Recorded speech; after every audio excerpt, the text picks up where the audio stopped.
Joseph Robinette Biden Jr. was born in Scranton, Pennsylvania, the first child in a vivacious, tight-knit Catholic family.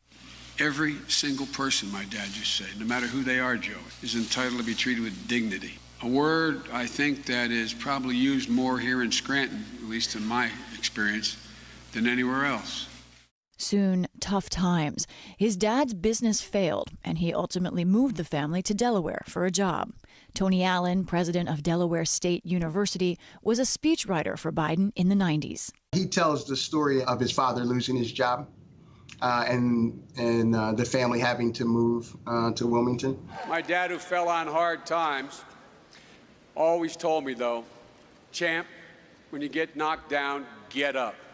Get up. In high school, Biden thrived as an athlete, but classmates called him Dash for his stutter. Author Stephen Levingston. He was subjected to a lot of bullying, and he didn't want that to define him. So he worked really hard, staring in the mirror and working his lips and trying to make sure that he could speak. He stayed in Delaware for college, and on a spring break trip, he met aspiring teacher Nelia Hunter. They married 2 years later. Biden got a law degree and almost immediately jumped into local politics in the state's largest county. Joe Biden started his political career as a Newcastle County councilman. The 20-something councilman soon had 3 small children. He also had growing ambition. And in 1972, Biden ran for U.S. Senate, an utter long shot. Let's take a look now at some of the very close Senate races. Delaware is the first state. J. Caleb Boggs, who is the incumbent Republican, being challenged by Joseph Biden. By just 3,000 votes in the end, he won. Biden was an instant national headline. Days after the election, he turned 30 and celebrated with his wife. But 1 month after that, tragedy. A car crash took the lives of wife Nelia and their 1-year-old daughter, Naomi. Their sons Hunter and Bo were injured, and Biden, who initially considered resigning, was sworn into the Senate from beside Bo's hospital bed. So help you God. I do. Congratulations, Senator. Thank you. If in 6 months or so there's a conflict between my being a good father and being a good senator, which I hope will not occur, we can always get another senator, but they can't get another father. Terrible tragedy. Nina Totenberg is the justice correspondent for National Public Radio. I have a dim recollection of him being sort of a zombie for a little while, just sort of walking through the steps that you take to survive. Biden commuted on Amtrak some 4 hours a day to be home with his kids at night. Joe Biden was a complete newbie. He was close to college age. And the people who really had power in the Senate in those days were the Dixiecrats, the old bulls.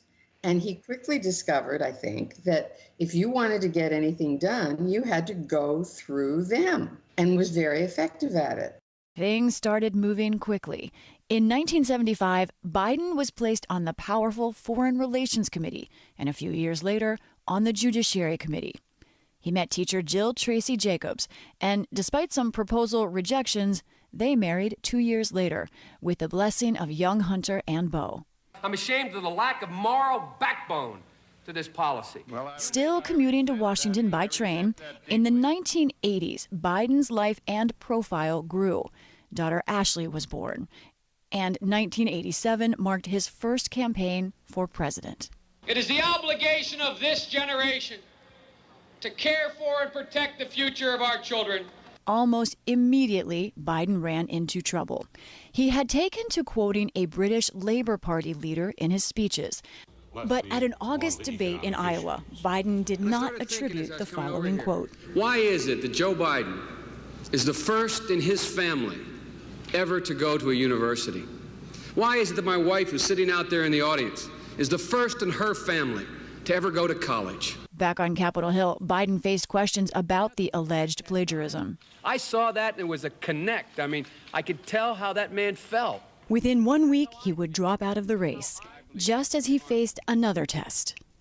There will be other opportunities for me to campaign for president, but there will not be many other opportunities for me to influence President Reagan's choice on the Supreme Court.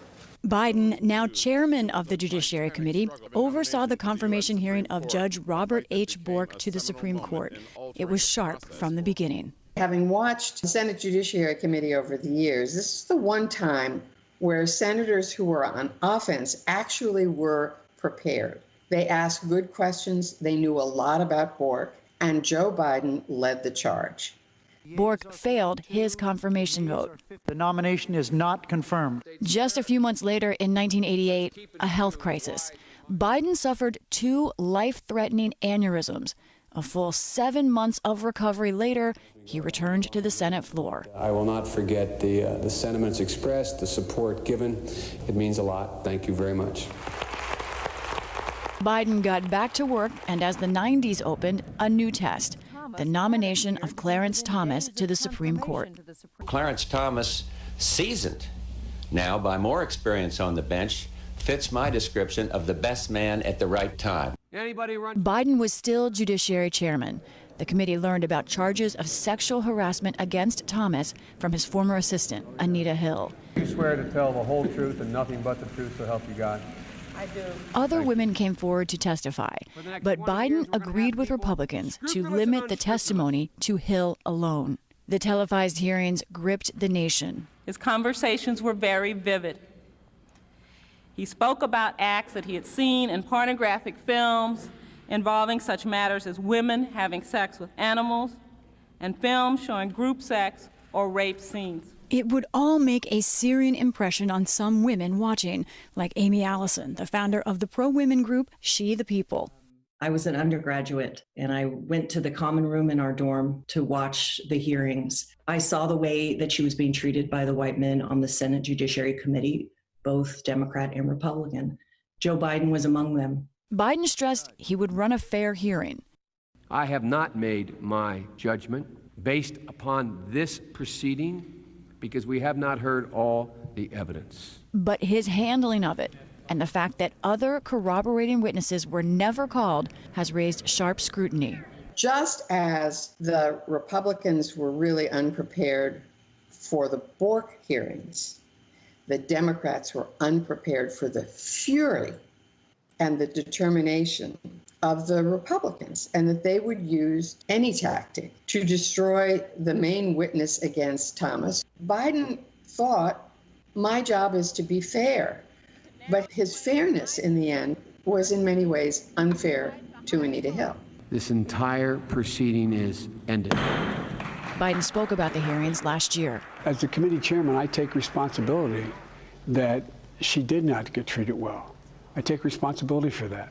Later, Biden used the Judiciary Chairmanship for big policy pushes, including in 1994, the Violence Against Women Act, which created a national strategy for combating and prosecuting domestic abuse and sexual violence against women.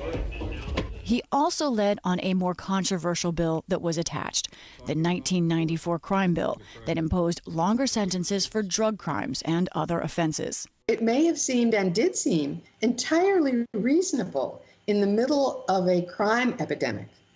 But in hindsight, it resulted in locking up a generation of black and brown and poor white people. The gathering threat of Iran. As the new century opened, with George W. Bush elected twice, Biden again thought it was his time. And he started dropping hints that he wanted another shot at the White House himself. In 2007, Joe Biden had been a U.S. Senator for 43 years, ready to try once again for a different job. Friends, today I file the necessary papers to become candidate for President of the United States. In early January, he announced he was running for president. All right. But it was a rough start from the beginning. In an interview with the New York Observer, Biden described his presidential opponent, Barack Obama, saying, I mean, you got the first mainstream African American who is articulate and bright and clean and is a nice-looking guy. I mean, that's a storybook, man.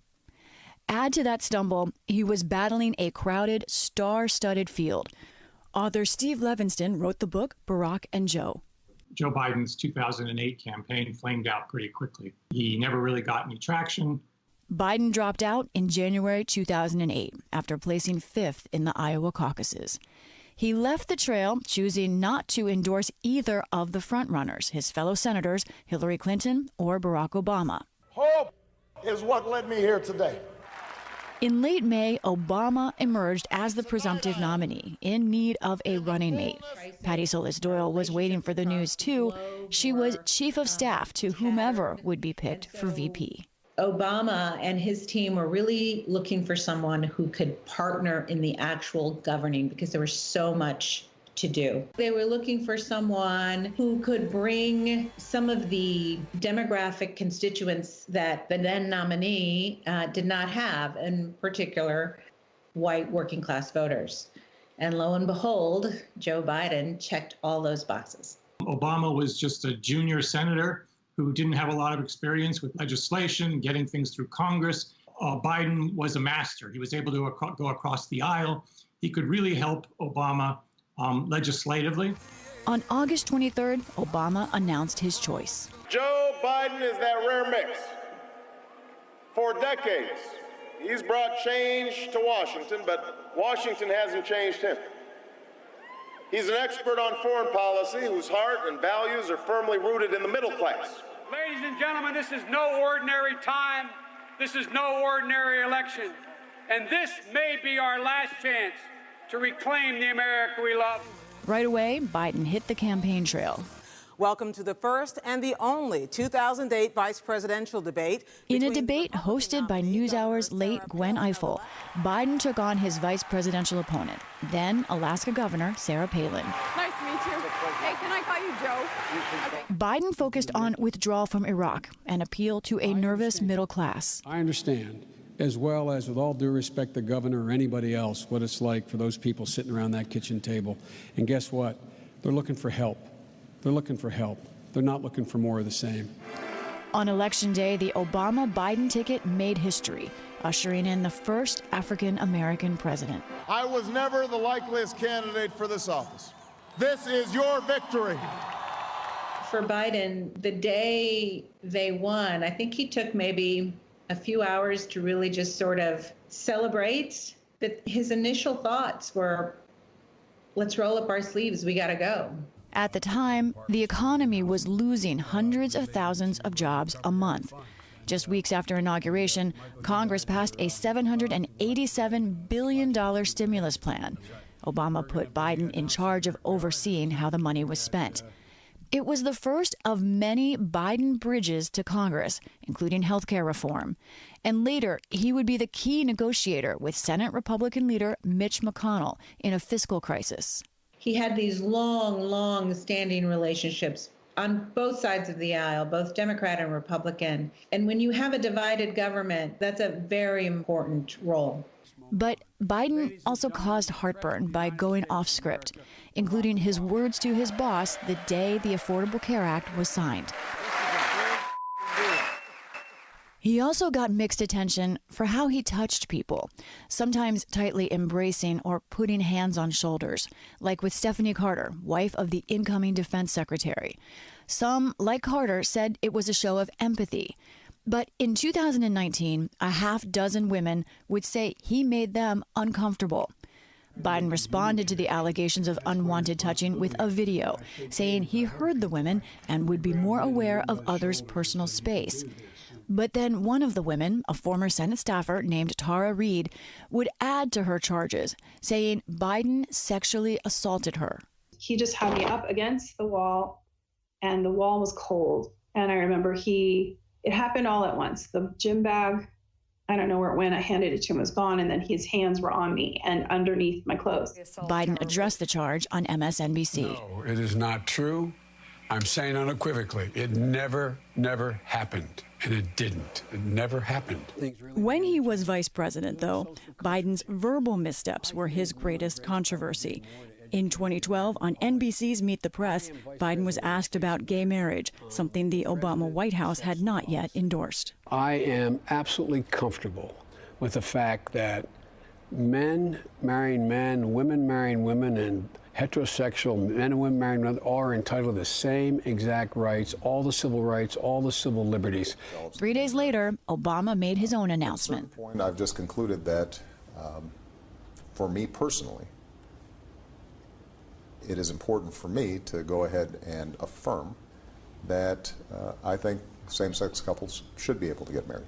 Now, while this looks like a gaffe in a big way and may seem to alter policy, I feel that it really wasn't a policy-altering gaffe. It was a policy-speeding gaffe, in a sense that Obama was heading that direction anyway, and Joe sort of gave him the nudge. Obama and Biden, who barely knew one another at the start of their campaign, were now a close-knit team. Talk about our bromance. The political bromance launched scores of internet memes. We saw pictures of them laughing together, hanging out together, going out for burgers together, putting on the White House green together. This was unique in terms of what a vice president and a president did. Obama knew what he was good at. Biden knew what he was good at. And they worked it out like two people who, had worked together for years and years. That relationship helped to support Biden when tragedy came again to his family. Biden's oldest child, Beau, died of brain cancer in May of 2015.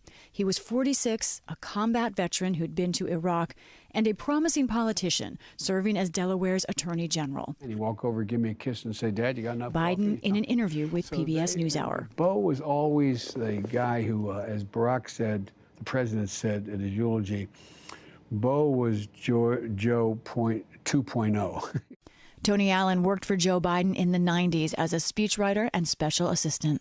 When Beau Biden died, it was devastating to the vice president, and it was devastating to Delaware because we already knew all the tragedy that he had suffered. When the vice president of the Biden family lost Beau, I felt like we all lost Beau. For Biden, it was existential in a way, in the same way that when he lost his first wife in that car crash many years earlier, when he first became a senator, he doubted everything. Going back to his wife's death, at that time, Biden, who was a very religious man, a very strong Catholic, began to doubt God. At the time, Biden was considering yet another run for the presidency, but Beau's death put a pause on those plans. In the end, Biden decided not to run that year. Just like so many times in his life, after facing personal tragedy, Biden fought his way back to run in 2020. For the first time in his life, he won a presidential primary, and then the votes for the nomination itself. For the PBS NewsHour, I'm Lisa Desjardins.